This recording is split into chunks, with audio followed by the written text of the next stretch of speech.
Okay, here is your what to do video for this week. So we are on week 9, November 11th through the 18th. So in this week, we are going to finish up unit 2. You are not going to test at the end of this week. You guys are going to test on the Monday and Tuesday prior to Thanksgiving break. So I'm going to have you do a couple more things in week 10's folder, and then you're going to test also right before the break. A couple quick things. Make sure that you are finishing up on all your Unit 2 homework because that will be transferred over as of test day.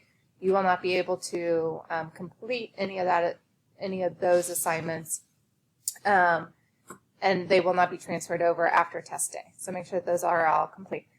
Second thing, I am going to be home for about the next week and a half with my daughter who has to quarantine. So I will try to respond to emails as much as I can. I may be a little bit slower about that. Also, I am probably going to get rid of a couple of the question and answer sessions that I typically have on Tuesdays and Fridays.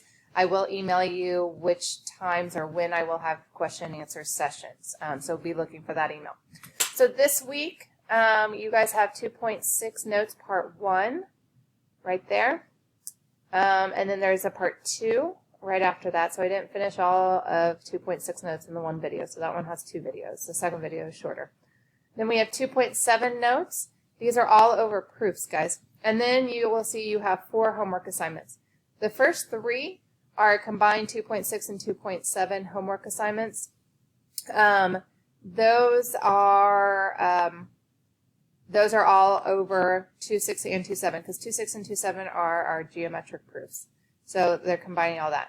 This ACT review for Unit 2 is kind of a review of the entire unit. So it has some questions over the entire unit.